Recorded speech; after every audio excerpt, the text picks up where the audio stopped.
Now,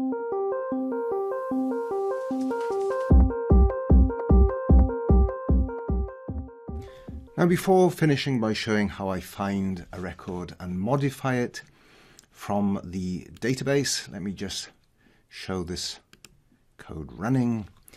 So as I've explained, I'm prompted to enter single letter commands. If I enter display, that loads from the data file the records that I've already stored. So you can see that I've got records from index 0 to index 8. If I want to add a record, then I press A and I enter a CD name. Let's have a think.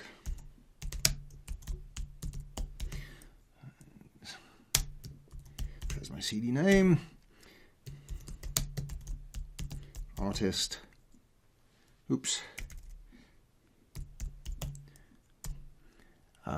Number of tracks 4. Enter rating 3. So that saved my new data file. So let me record into the data file. So I display it, and there it is. So I've got number 9 there now. What if I want to modify one? Well, as I've explained, I've got code that seeks to a specific record. Let's modify number, which one? Number 1. So that's currently Mega Songs by Lady Gugu. Let me change that. So it finds the, oops, wait a minute, I enter M for modify, then the number of the record to modify, number 1. I'll change it. Great Hits,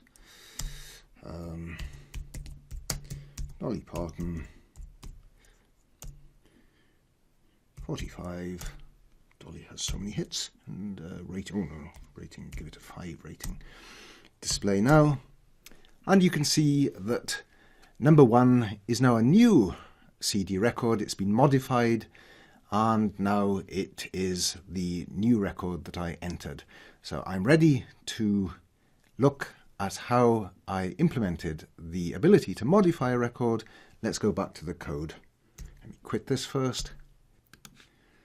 So let's see what happens when I pressed M, entered M. This was the case part that was executed. This calls modify CD. Go to implementation, modify CD. Well, that's down here, and this builds up the data for a new CD by prompting me to enter some data. That's done in the change CD function. So go up to change CD. Change CD calls read CD underscore data to create the temporary CD, the temp CD, as I've explained previously. Now let's look at what goes on next. Well, as before, the data is stored in temp CD, but finally the data from temp CD is copied into the struct pointed to by cd_ptr. So we get the strcpy function that copies string data, and then I just assign the integer data using this assignment operator. Then I seek again to the position of the record that I want to modify. That's the number that I entered when I was prompted to enter a number for a specific record to be modified, and I save the new data at that position. And cd_ptr is the pointer variable, and I pass this as the first argument to fwrite, without having to precede it with the address of operator because it's a pointer.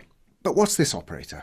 This operator here is provided especially for the purpose of accessing the fields of a struct to which a pointer is pointing. So when you use a struct variable such as temp CD, you can access its fields using a dot like this.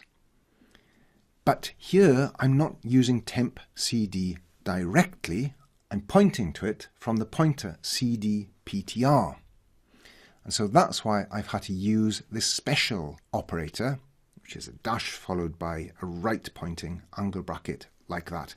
So that operator is provided in C specifically in order to reference fields in a struct that are pointed to by a pointer to that struct. Now there's more code, as I've said, in this project that you might want to examine on your own, and it's got lots of comments. And if you want a project to expand and extend your knowledge of C programming, well, I've also added some exercises that you might care to do. So if you go through the code, you'll see that in comments, periodically, I've put exercise in capital letters and some suggestions as to things that you could try to do to modify and extend the features of my CD database application.